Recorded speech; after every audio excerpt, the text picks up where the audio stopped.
how can we disrupt bullying as a target? So this, can be helpful if you feel like you are subjected to these types of behaviors. Procedurally, of course, what you want to do is seek allies. So talk to people about what's going on. Try to understand that if you're feeling like this is a hostile or offensive environment, that assessment alone is worth reaching out and talking to somebody about.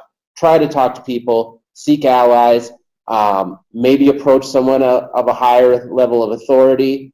There is a reporting form on the Disrupting Academic Bullying website that you can anonymously put a report in.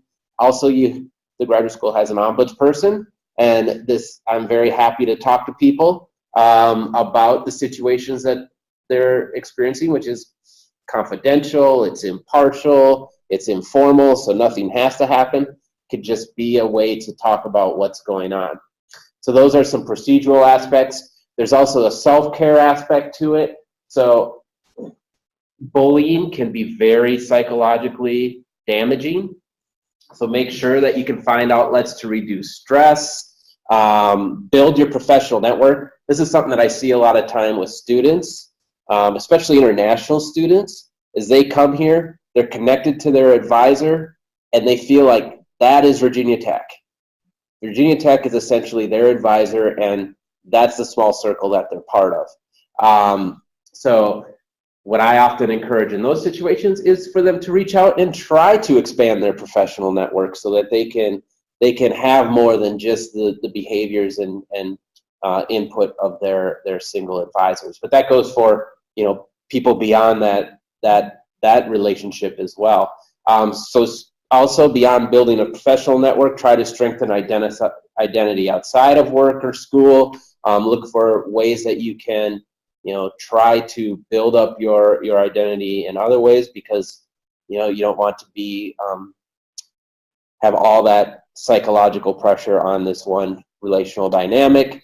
And then consider support from mental health professionals, and that is key as well. A lot of times people feel like, well, I'm not the type of person that sees a mental health professional, but they are here for a reason.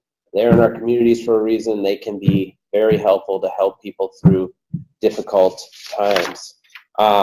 Disrupting bullying as a bystander, so in the moment, and this goes with the caveat that it takes in the situational assessment to determine what is going to be appropriate in the moment. But number one, at least acknowledge to yourself that you are witnessing behavior that might qualify as bullying. That awareness that doesn't dismiss the behavior is key. Ask the target if they would like assistance, or if you feel comfortable, like you have the ability to do so, try to shut down bullying behaviors in group situations in a non-defensive way. So like I said, you don't have to be aggressive in a confronting style that puts down the bully, but you can at least try to raise it, divert or redirect the conversation any of the ways that we've already talked about. Follow-up action, this right here is key. At the very least, I would hope that in our community we can start doing this more often when we observe bullying behavior, but reach out to the target of bullying behavior. If appropriate, speak to the aggressor in private. So if you do have that relationship, say you're a committee member and you feel like maybe that wasn't positive, constructive feedback, I'm going to reach out and just say, what was going on there? What's happening here?